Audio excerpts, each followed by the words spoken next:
I remember that podcast. Here with us today is Kris and Ian. Same as always, we're here to host the show. Today's episode, we're going to talk into emo culture. Were you an emo kid?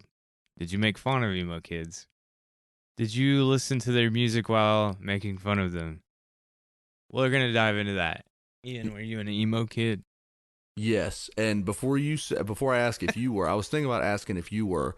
Oh, shit. Wait, I have to say, as always, I have Ian here with me. Ian, say hi. Oh, hi.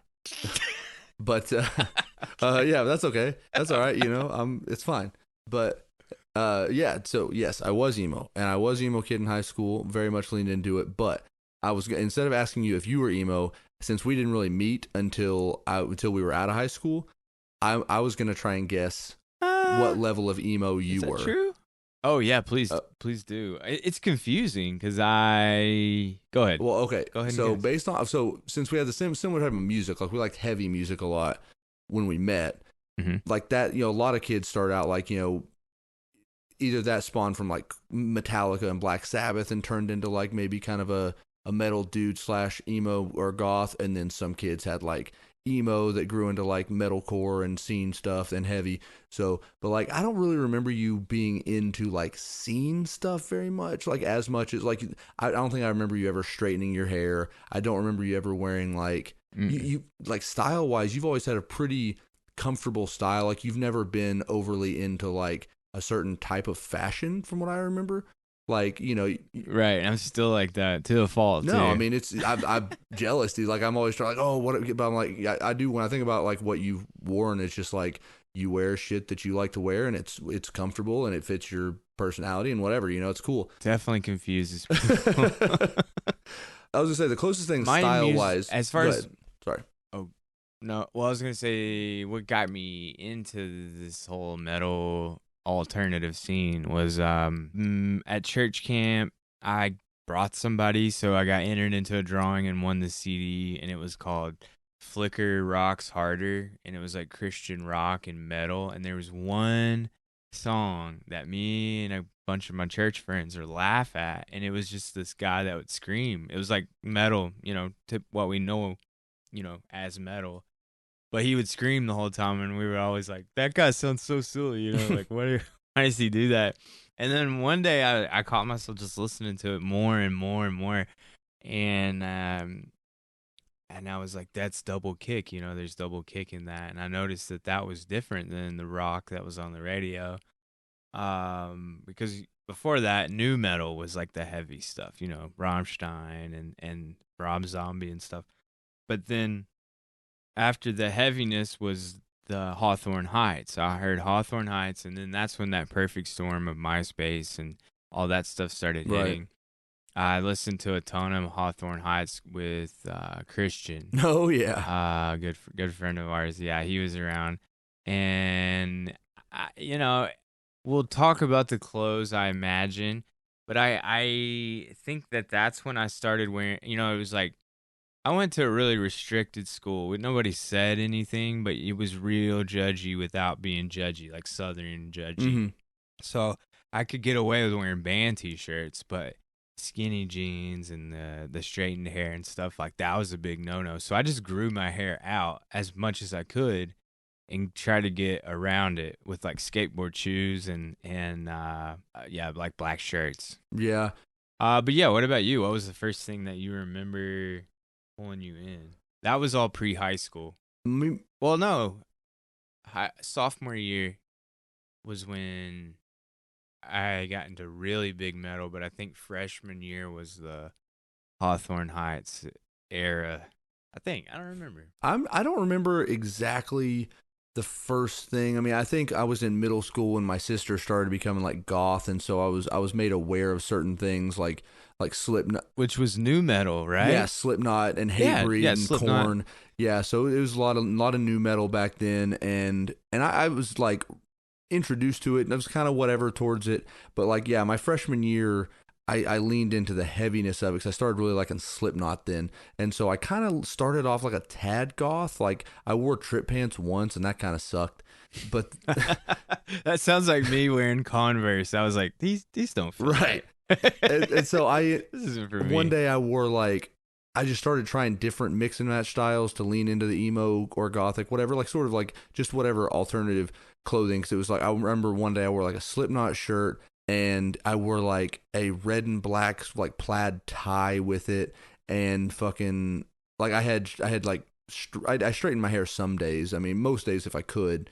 And then, yeah, I don't know. Like, but it was at some point between Slipknot and like, I started discovering, I think it was My Chemical Romance, because that's still my favorite band, but they, something hit with them one day where like I watched a music video or something, and I was like, yeah, this is good shit. I like this a lot. And I started listening to Fall Out Mm-hmm. Boy, and then it was like, okay. And then I started leaning less into like the gothic and lean more into like, okay, I wore like tight, skinny, like black skinny jeans every day. I wore band t-shirts every day. I wore the terry cloth wristbands, and I would straighten my hair.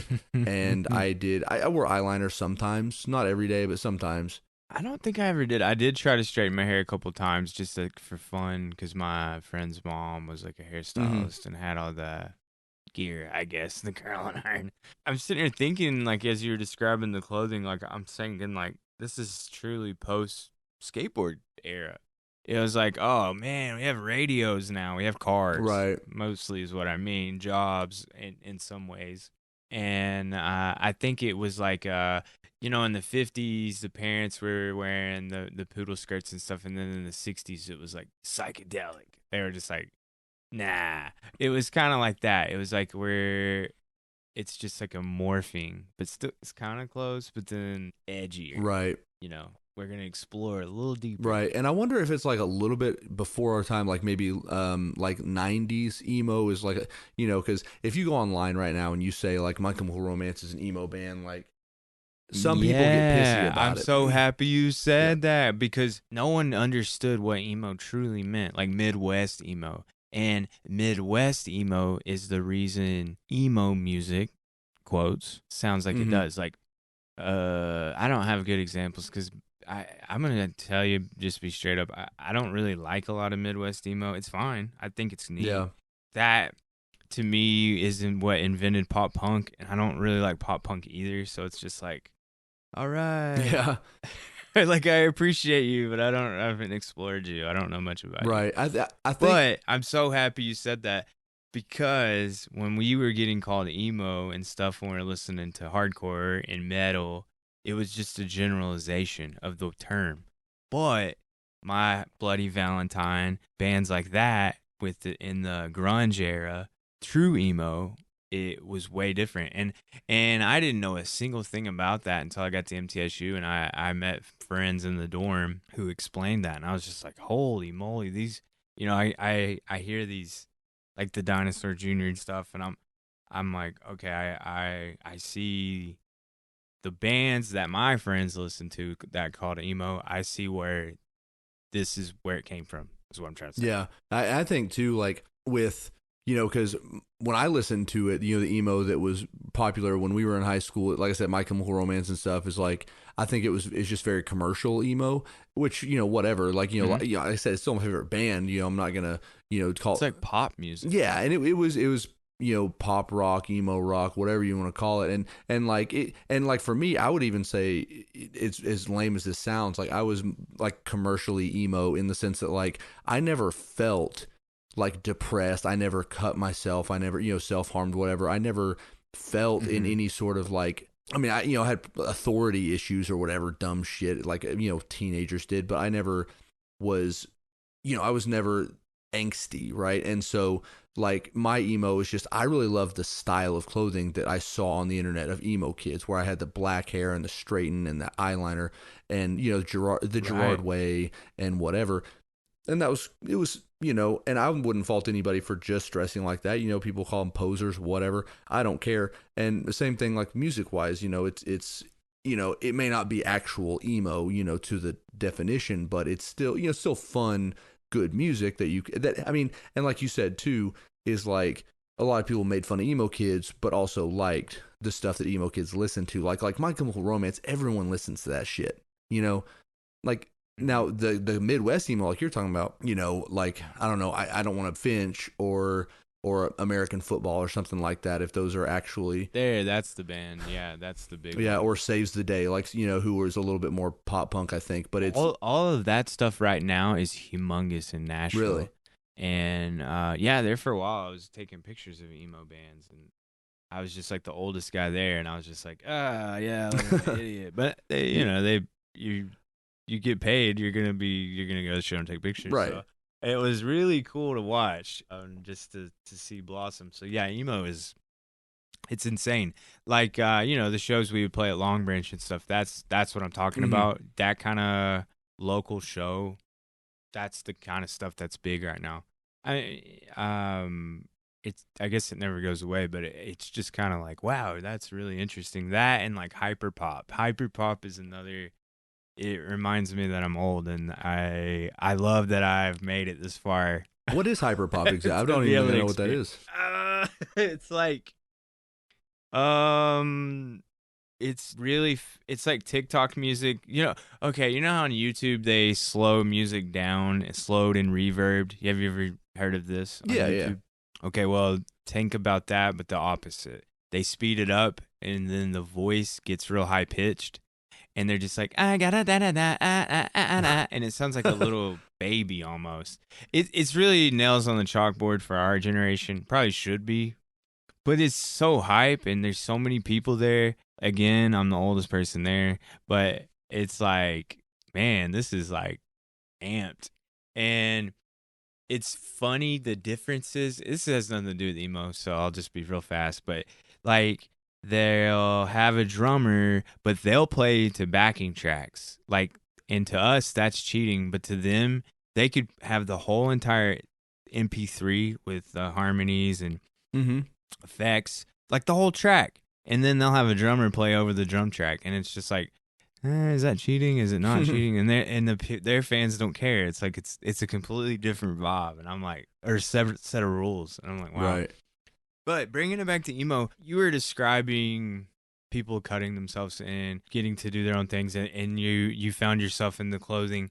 I was thinking about it earlier, what emo was, and to me, if I could sum it up, it was it was the first time our generation got to explore and be Mm-hmm. ourselves. So, like, cutting is bad, but for the first time, if you did it, there's probably somebody else out there that knows what you're going through. And through MySpace or our music or clothes, we felt belonged to. And the first time I experienced that, I admit I was being the jerk. Gothic, like what we were talking about, gothic clothes, trip Mm-hmm. pants. That I saw that in middle school, and the girl liked Linkin Park and new metal, like what we said. And I said, "Oh, so you're gothic?" And she got so offended, and I did not understand that that could, like like people were probably ragging on her, and I'm just coming up like interested in her culture, and you know, she was different, and I realized, like, whoa, I gotta, you know, this is not you. I'm not better than you. It's just different. You know what I Right. mean? So yeah, I think emo is our first. Like, skateboarding was freedom. Emo was our first time we had like a voice. Yeah. Well, so my high school experience, I'm probably a bit different from yours. Like you said, the high school I went to is a lot more progressive, and just kind of True. individualistic than what I know yours to be. Because like when I was in high school, the way I would dress, there was a handful of other kids, but also like I never got really looked at weirdly, and like people, the popular kids or whoever, football, whatever, any other type of group in school, like they weren't judging me. Like they would still talk to me or hang out with me at Friday night at a party, and I was never judged for dressing that way.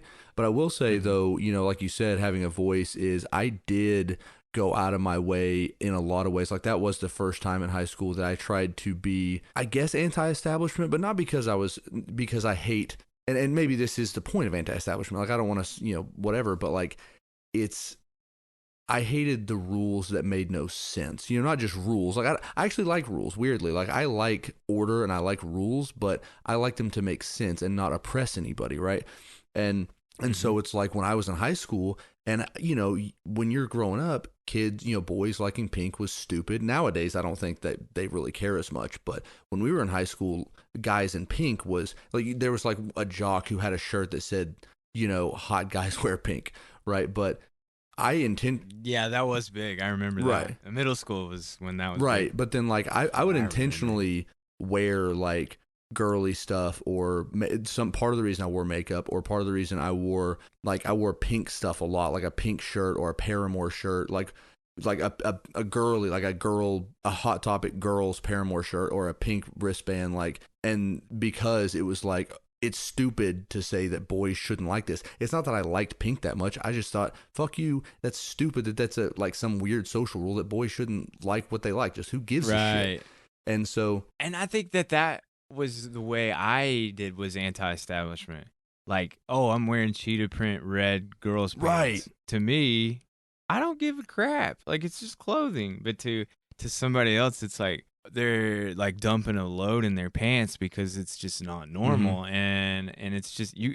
If if somebody is leads with emotion first, you can move them around like a force field Mm-hmm. almost. You can just push them by that, like not even out touching them, because they're just like, oh, I don't want to be around you. I don't know, and they go home, or it's just so funny, and yeah, I never saw or understood the like to me it was like so. It's a big deal that I wear these leopard pinstripe pants, play music, but Guns N' Roses, the band you probably listen to every single Mm-hmm. day, does the same thing. What's the difference? Just because you know me? Is that why? Right. That's not very fair. Right, like there's the Twisted So Sister and the Kiss and all that stuff that they all loved that it. stuff. They loved that shit. But now, So like and the only place where you really felt like we belonged with that stuff, or where it didn't feel like we were rebelling, was at shows or not MySpace, but well MySpace, but the mall, Hot Topic, Spencer's place, And I guess Gen X could argue and say that that was the same thing that they went through, hmm So it is funny if you think about it that way. yeah, I think too, like that could really just speak into like the politics that a lot of us grew into. Is that it's anti-establishment, not always in the sense of like anarchy, right? Like there's a lot of course, anarchy movements and feelings in whether you punk and emo and hardcore and stuff, but just in the sense of like acceptance and freedoms of and I feel like that's, like I said, politically why it's so common, I think, for people of like alternative rock groups and genres, fans of the genre and stuff, are so commonly like allies or even like LGBTQ themselves, because there is so much acceptance of that, because like nobody gives a shit, in the sense of like we'll support you because Right. because there's no reason to be negative towards you. Like we all had our phases too of like, there was obviously back in the day when we were 18, 19, 20 years old, and we were saying some shitty words that we shouldn't have been saying, and not in, we hardly ever meant them in offensive ways, like we would just say, the Mm-hmm. F word rudely, but like in a way, like just to our, about our straight friends, because that was just like the thing to call our friends. And and we just grew up and realized, okay, that's kind of stupid to say, let's quit saying that, or just like the R word, whatever. But like, and some people still say it, whatever. Like, I'm not gonna ask to be throw you in jail, but like it's one of those things where like the acceptance portion of like the emo community in high school, there was like a lot of like, I would venture to guess probably like most of the LGBTQ kids in my high school were involved or friends with like the emo kids because they felt accepted by them. Yeah, it was very progressive. I agree with you, and that was way before politics. I don't think politics had any say on anything I did until I got to yeah MTSU. So Mm-hmm. like that's really true. You really could be. Now you couldn't listen to Maroon 5 and then go to a death metal show because like it was really like, oh, you can be gay, you can be black, you can be anything other minority, whatever. that you are, but if you listen to this certain type of band, get out of here. Yeah, You know, yeah, like it's true. very close-minded musically. But that was cool. That was fine. It was you were a part of the culture, so you just kind of enjoyed it until you got out. And Yes, I still listen to metal, but also listen to the things that I enjoyed previous to. So it was, I don't know, it was a cool safe place for a lot of hmm us. And it was a great way to make friends, and yeah, like I said, safe place.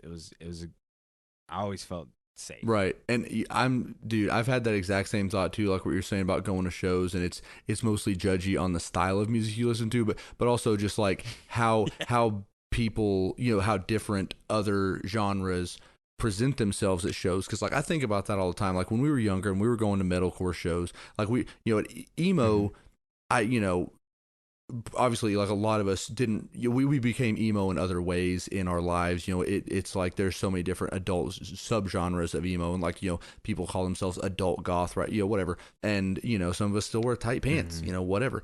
A lot of us grew into like scene kids and we were into the metalcore, and we would act like silly at shows, and the type of hardcore dancing and moshing was a lot less like physical. Like we weren't actually hurting each other. It was just like dancing kind of in Like around. windmill kicks and things. Yeah, Yeah, and just that is true. That is a completely different.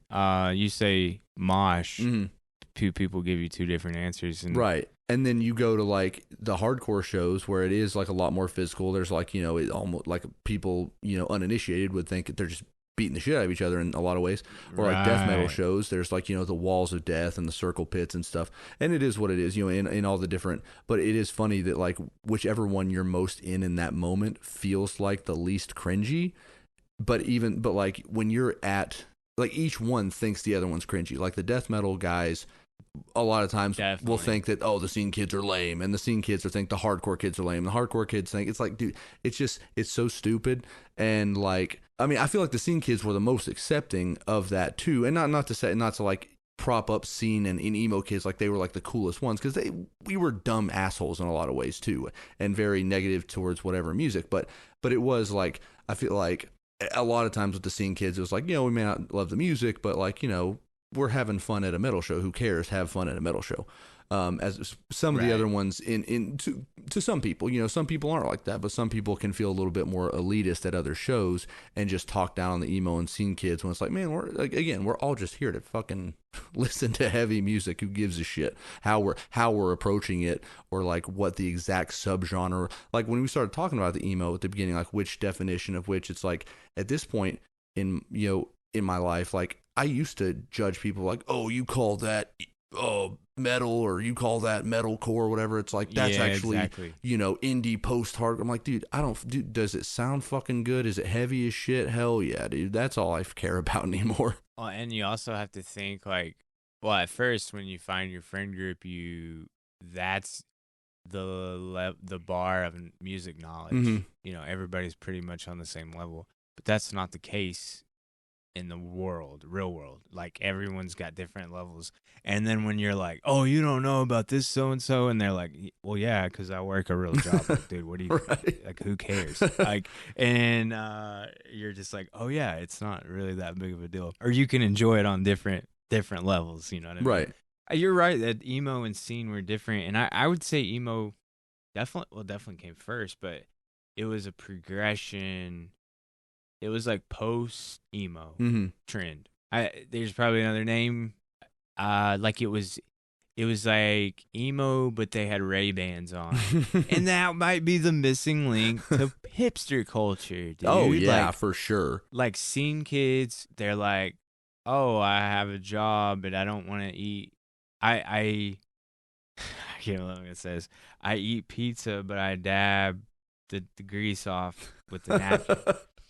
And then next thing you know, Arcade Fire's popping out some heat. To me, it was the Black Keys, 'cause I'm a little southern, Yeah. and the Raccoonteers.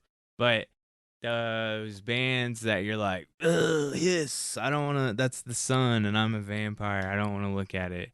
It starts to, oh, groove in music. It's not as heavy, And then next thing you know, you're shopping at Whole Foods and Trader Joe's, Right. and now we're here, and it's like, wow, we really got pulled in without even wanting to change. I guess it Yeah. just happens. It's true, man. It's fun. What's funny too is like a lot of people's evolution, like outside of, outs. It was either dubstep or the rock stuff. I mean, the metal was still there. It never went away. It was just what I saw. I was just like, man, dubstep kids are so annoying. I don't want to go down that hole. Right. No offense to them. That's just what I thought at the time. Well, yeah, no. And everybody else was into to rock. But yeah, it was just, I think that's what it was, man. It was just like seeing, I like rock shows in the community. Let's see, where are the girls that are my age? Right. You wanted me to break it down that much, I guess. Yeah, I think everyone's evolution like out of emo is just it's so interesting to think about. Like you said, there's so many different avenues, but Yeah, I just see a lot of similarities in hipster culture and emo culture, and it's still that safe haven of we aren't conforming to society, but we are conforming to each other, and we'll kind of stick to these rules. And I see that, and even the progression from hipster culture, what would it be now? Like influencer culture? yeah, probably something like Is that. it Yeah. influencer culture could be a progression of emo, I suppose, but that's like way down the line.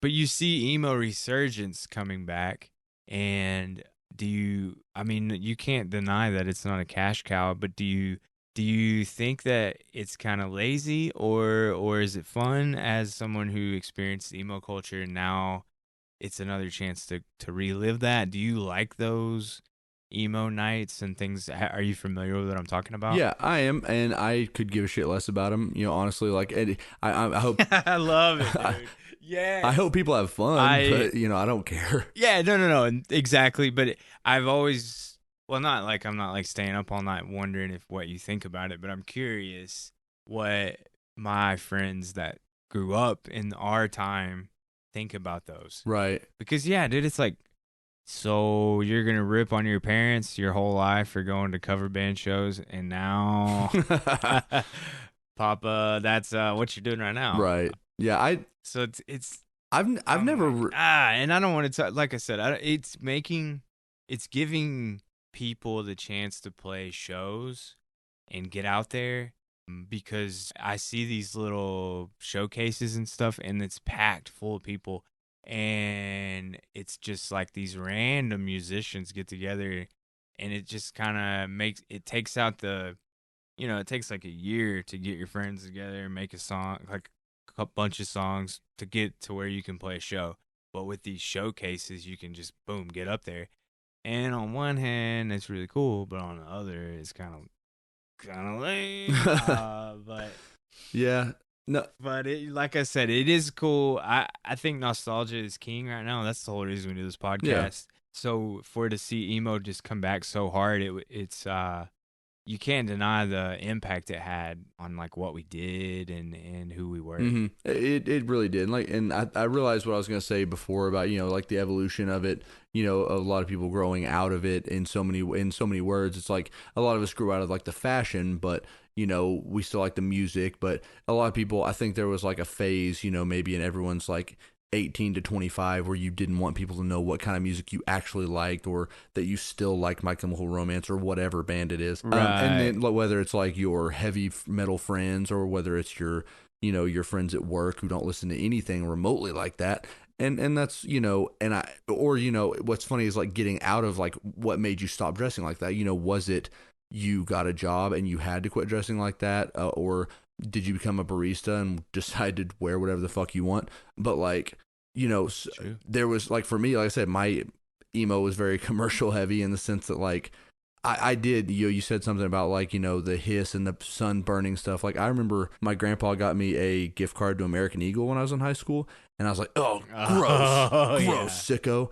Yep. And so, but then like I go in there and I had a gift card and I'm like, fuck it, whatever. So I bought like this, this outfit from American Eagle and I wore it and I'm like, this isn't bad. And like I didn't start wearing just American Eagle. I was just kind of rotating it in and out of my wardrobe or whatever. But I'm like, then I just started wearing like, sort of like, like how we talk about how you dress, like a little bit more just like, Just comfortable. yeah, comfortable. Like I still wore skinny pants, but it was just t-shirts and shit. Like, it didn't have to be a band shirt. It didn't have to be black jeans. It didn't have to be a specific kind of shoes.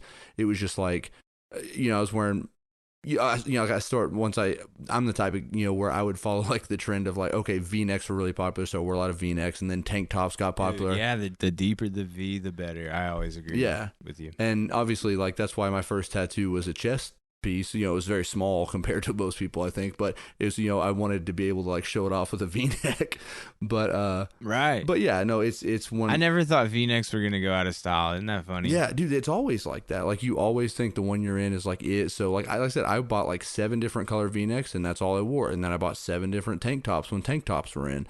And yes. And it's just, Old Navy tank tops. Oh, dude, they were the best and they were cheap. And so yeah, we evolved out of it because because I think a lot of it is once you get out of high school, you're not trying to impress anybody in class anymore or like, necessarily and not well, also your parents aren't buying your clothes anymore. So you're like, yo, I'm going to like I don't think I gotta go to what is it, TJ Maxx? Mm-hmm. No, Ross. I'm like I still haven't progressed from that.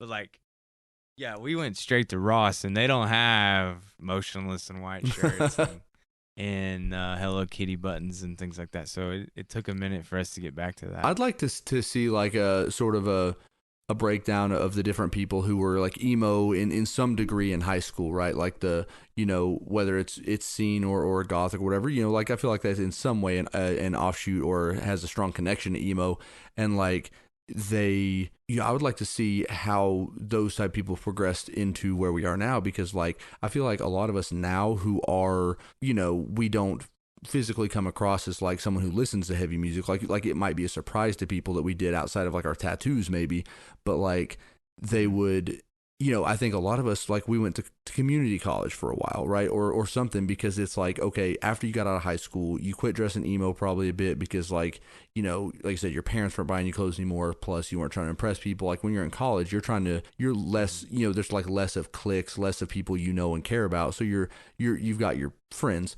but like, I feel like it's at that same point in your life when you're having to try and make new friends because you lost like those friends you had who you saw every day in high school. You dropped probably more than half of them once everyone moved on. And so then you go to college and then you try and start making new friends a little bit, and not everyone's into the same shit as you are. And this dude, he seems like normie or whatever, but he'll like a little bit of Slipknot and you can jam with him. But then it's just like you start suppressing things you like because you want to start like fitting in publicly, kind of, because you don't have the same people to back you maybe or whatever.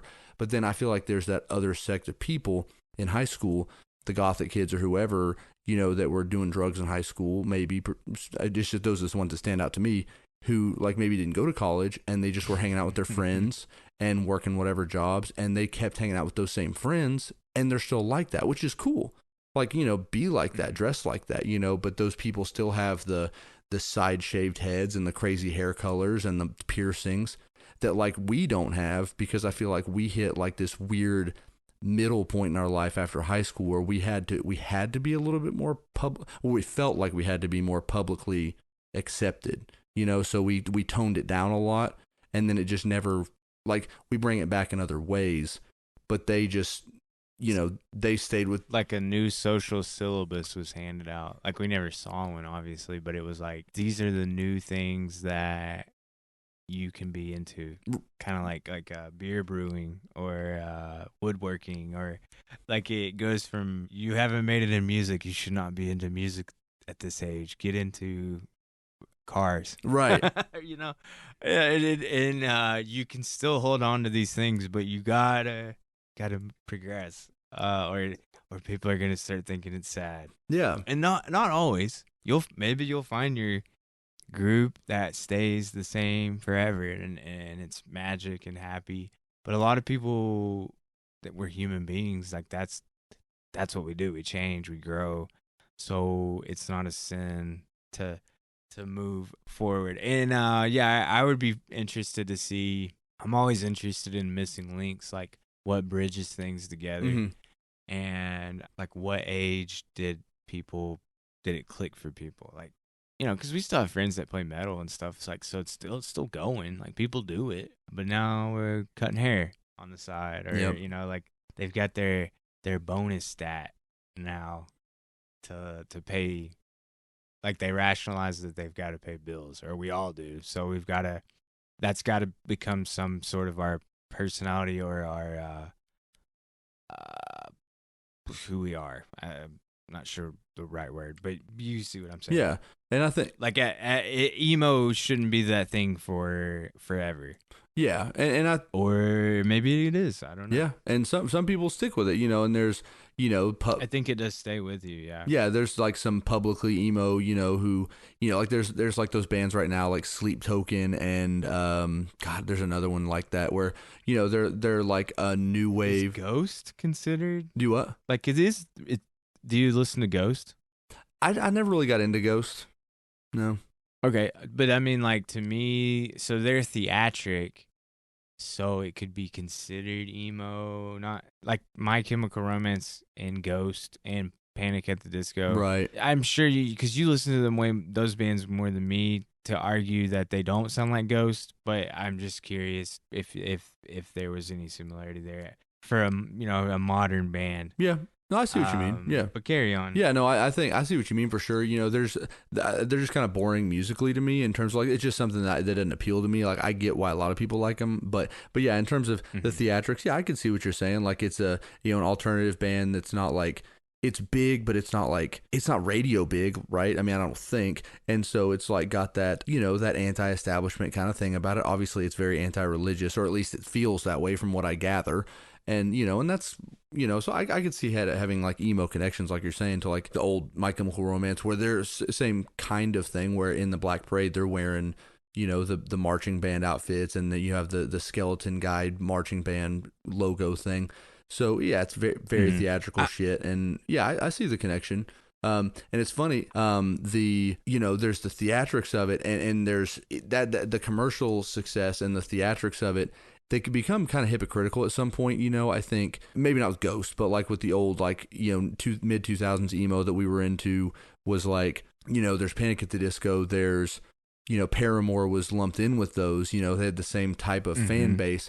And the reason I bring that up, and I know there's a lot of this, but Paramore, there's always like one lyric that always stands out to me that always pissed me off because and it kind of goes with what I'm talking about like the commercial success. It's like they are big and they are theatrical, and so they write music to connect with the fan base, right? As opposed to like maybe like the Midwest emo who are never like big, and so they're not like writing just so people will like it, just to sell an album, just to get big on the radio.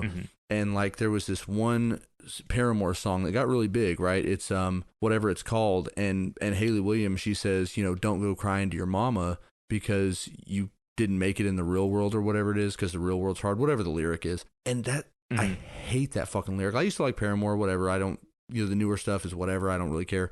But that lyric always pissed me off because that type of stuff connects with people, right? Like you hear it and you're like, oh yeah, like, the real world's hard, blah, blah. But like Hayley Williams has been a millionaire since she was 17 years old, right? Like her music has been huge since she was before she graduated high school. She's been world famous her entire adult life. And like, not to say that she doesn't experience real world traumas and stuff and relationships and stuff, but like, I find it very frustrating to hear bands like Blink and Paramore and stuff try and say relatable things when it's like, you can't relate to us anymore. Like you could back in the day, and you could when you first started, but I don't want to hear that shit from you anymore because you can't now. Like you're millionaires, you can't, and you're touring with Taylor Swift. You cannot relate to us anymore. Maybe I agree. Coming from where you're coming from, but let me play the devil advocate and say songwriting is also storytelling, so they could just be like, well, I'm writing about so and so or somebody's perspective. So Mm-hmm. I guess while I could understand like, oh, I don't like that line, I can also understand like they just wrote it to write it to inspire somebody or something. Yeah. Know people now that are into Paramore and into the newer stuff, and they are die hard, Mm-hmm. and it is cool to see that that is a direct progression from emo, Mm-hmm. like clean, pure bloodline emo. Right. And they've made like hip hop style stuff, pop style stuff, and it just shows you how strong that is. But what I was thinking, and I see a lot of emo in country music, not radio country, but the stuff like outlaw country, I guess. A lot of this, like the Oliver Anthony guy, and these like single songwriter, real croony singing, just like a man and a songwriter and a guitar and a phone, and it's real country rootsy, emotional music, and I'm like, this to me is like emo without the emo rules. It's Right. acoustic, or it's like dude's sad because he's out in the middle of the woods or something. But I see that it's kind of like a secret progression from emo to that. Like emo kids that were into metal, they found country to try and make. Like, oh, I'll try to make this. It might be funny. And then they find a place in it, Mm-hmm. and they're just like, wow, this is the same stuff. It's just I'm older, and it's accepted in an older community. Yeah, and like honestly, like shout out to Zach Russell, like for doing that exact thing. Like, Oh yeah, dude, he's out there definitely killing it, and he is a dude prime example prime example right mm-hmm. there. And I think it's kind of the inverse of what you're saying. You know how it progressed. You know, like kind of the roots of emo.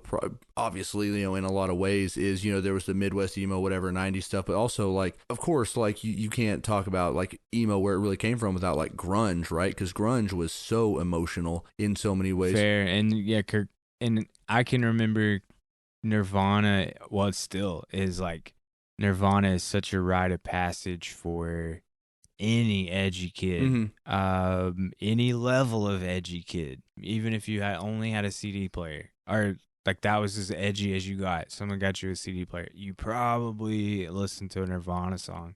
So grunge was just like almost a religious rite of passage. Mm-hmm. Like you had to hear Enter Sandman, or I mean that's not grunge, but you get what I'm saying. Like Smells Like Teen Spirit. what's the other band?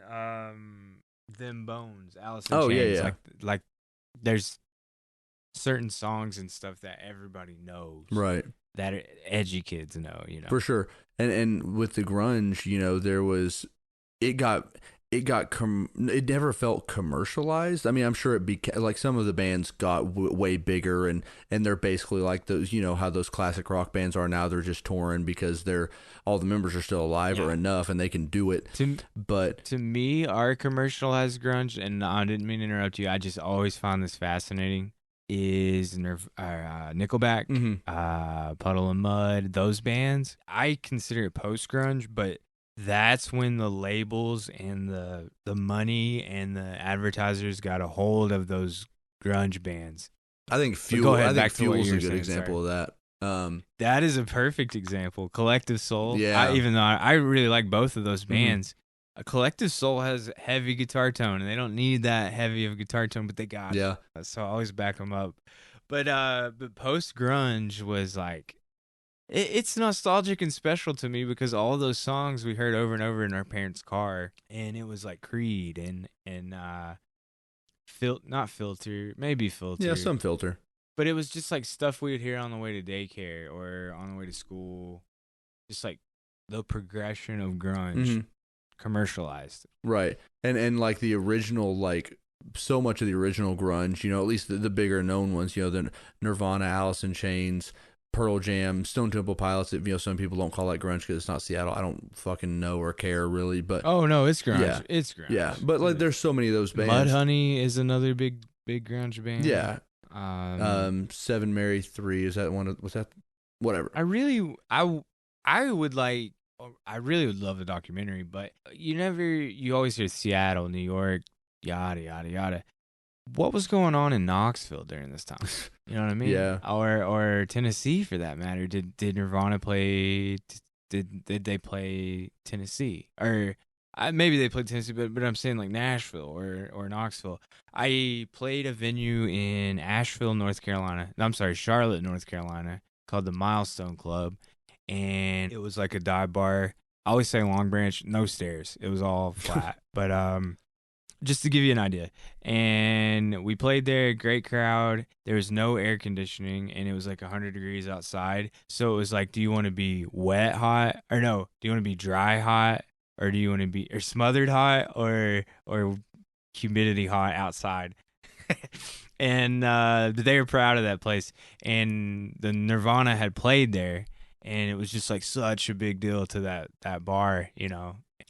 I don't know. And I like Red Hot Chili Peppers. Did they ever play in Knoxville? Like, I'm always curious what kind of grunge scene, because I don't think my parents were into grunge because they were busy taking care of me, or I was a baby. So I don't were your parents into grunge? Yeah, my mom really was. My mom's favorite band to this day is Alice in Chains, and my dad. That's awesome. Yeah, and so that was like a constant growing up. We'd listen to Alice in Chains tapes, like Dirt and all that stuff.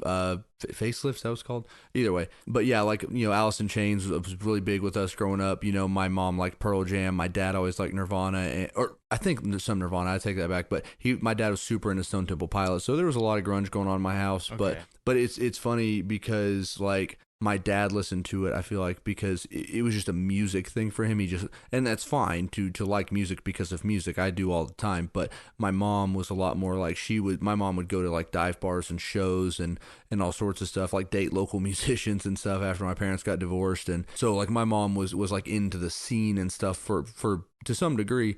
And that is so cool. Yeah, and she's just a huge like Lane Staley fan, and that got me thinking like kind of the opposite of what I was mentioning earlier about like the whole Paramore thing and like the relatability and commercialization. Is I feel like when grunge started getting big, it was like almost the opposite of that, where like they were saying how they truly felt and things that were truly affecting them in their lives. Like grunge is super depressing, like it's like they're talking about their the shit that's going on in their world and their lives, and like but it even then, like even nowadays you see someone post something like I'm gonna kill myself and somebody will retweet it and be like LOL same. And that's basically how it was back in the grunge era, was everyone was like, oh my god, this is so cool, I love this, and I love the flannel, and I love the music. And it's fine to like the music, but it's sort of the opposite, like I said, about where emo got commercialized, because like we were like, oh my god, this is what's making me emo. But like the grunge stuff, like no one actually was like, hey man, are you okay? Like, you're saying some crazy shit up there, like, and then they all killed themselves, and it's like, but no one cared. They're just like, oh, the music's fun and this is good time. But like, no, dude, they're literally they're telling you every night, to thousands of people, I'm fucking depressed. I want to just leave here and do heroin, and no one cared. They just were like, hey, I'll supply it. It was the first time, yeah. Like now that we've woke, that's the term, I guess. To look back, you're right. It is like, oh man, like that was probably a big cry for help. But like, you said flannel, and you said, well, grunge starts in Seattle and places like gloomy places.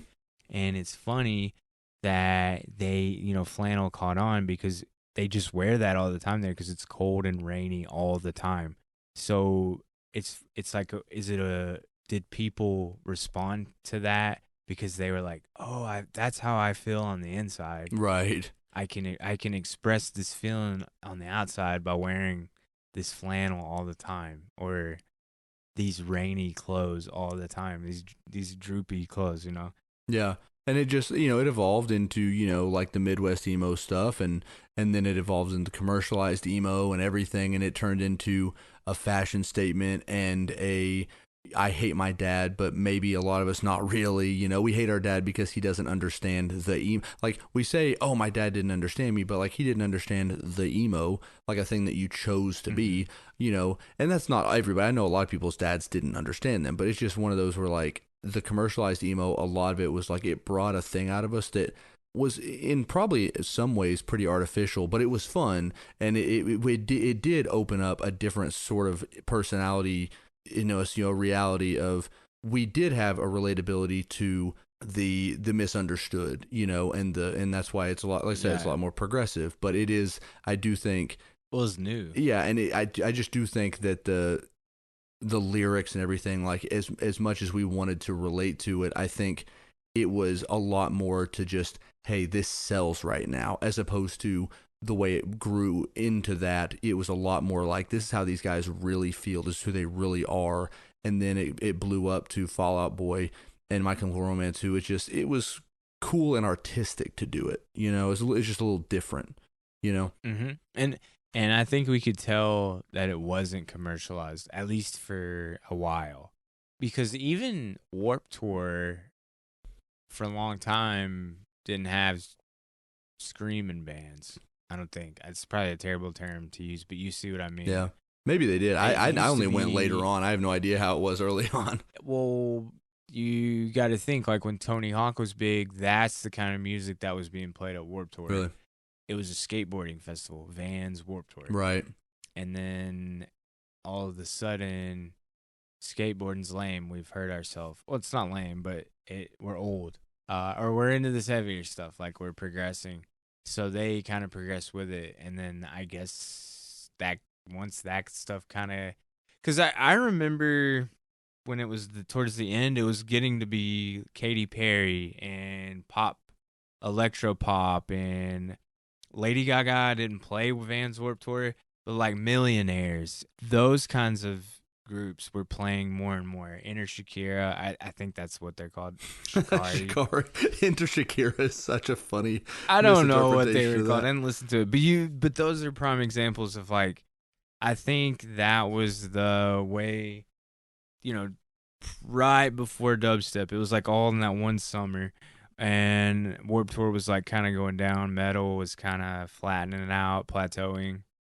I think that was the last summer a lot of people were who they were, and then they changed. I don't know, maybe not one summer, but I guess Warped Tour would be a great progression of where emo went and where it came and where it went. Yeah, I mean, really, once we all stopped wearing Converse and slip-ons and started wearing Vans, that's when we all changed. Yeah, that's true. Or Sperry's. Oh, Josh and his Sperry's. Josh McPherson. Oh, yeah. Yeah. Yeah, I bet he knows a little bit. Or Corey, I can't think of his last name. But his friends, Josh's friends that were in like Lydia and Scallon and stuff. Oh, Corey those guys. Yeah. No. Yeah, I bet they know a ton about Midwest emo because they were never, they didn't seem emo to me, but they were always on another level of like hip music. Yeah, hipster. For sure. They even Every Time I Died, they were like pushing it, and I was like, this is it's fine. And then now I'm like, I worship that band, and I'm like, these guys knew about this stuff. Like, it's just like it just makes my head spin. Yeah, it was very, they're very hipstery in like the sense of not to say like they brag about it, but like they just they do they know about like, it's kind of impressive. Yeah, they know about a lot more, deeper music, and like I don't even know where they find these bands. Like that's what's crazy to me. Right. Like it's like some crazy thing, like they just like drive to Iowa and look through like the local library or something for how do you even know about this music? But like, and like I always, obviously we're the former emo kids, and those of us who are like, we listen to metal and all this stuff now, we have relations, to all that music that is like alternative. And so like, oh man, like 95% of these people have zero idea who Every Time I Die and Under Oath, and that's like service level to a lot of us, in the sense of like we'll listen to a lot even more or lesser known bands, but like that's just like the scaling the surface like of this shit. Like some of these guys, like some of the bands, I'm like, where did you hear of this band? Like this is still so much more beyond the any like yeah. And that was way before Spotify, or I mean, well, maybe not, but SoundCloud is what I'm trying to say. Yeah. Yeah, it had to have been the internet or YouTube, or it was always impressive. Mm-hmm. It would always be like Listener. I don't know if you remember them, but like that was I played a show with Listener. one Yeah. they got. Wow, that's cool. Yeah, we played.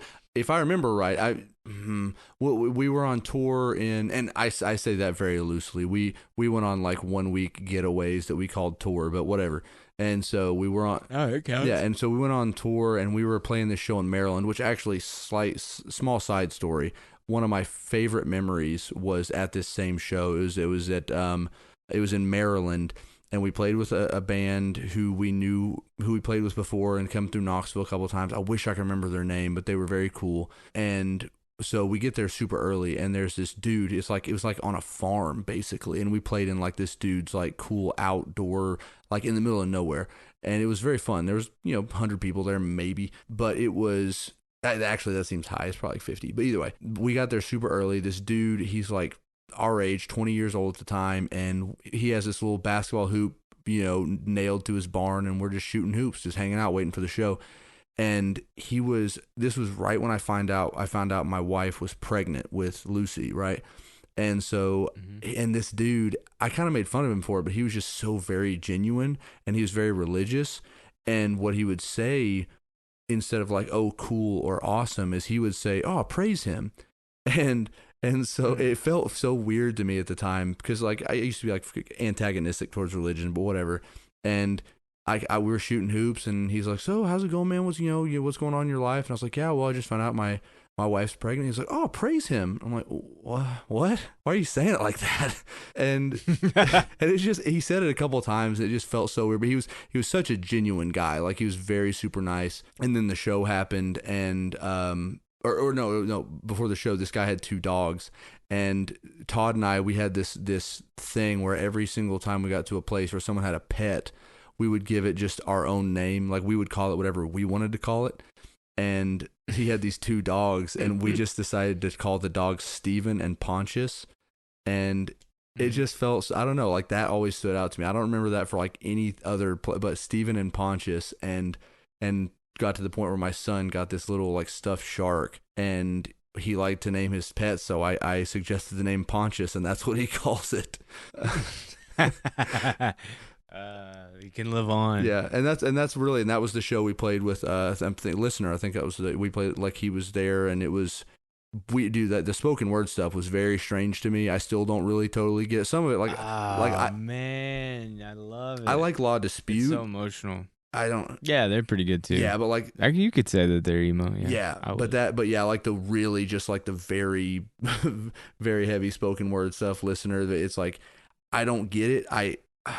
It's just strange. It feels different to me, and I get why people like it, I guess, man. It's just very strange to me. Yeah. Well, today we have looked at emo culture through the nostalgic lens to see where it came from, what it did to us, and where it's going. Were you emo? I can say arguably everyone was, because it was anytime it was the first time you got to be yourself, you became an emo person. Fight me if you don't like that. So join us in the future for the next episode. As always, please find us on Facebook. Here soon we're going to do an episode about Halloween, so don't be scared. But if you're scared, go to church, and we'll see you soon. As always, try to remember something and enjoy. Have a great day.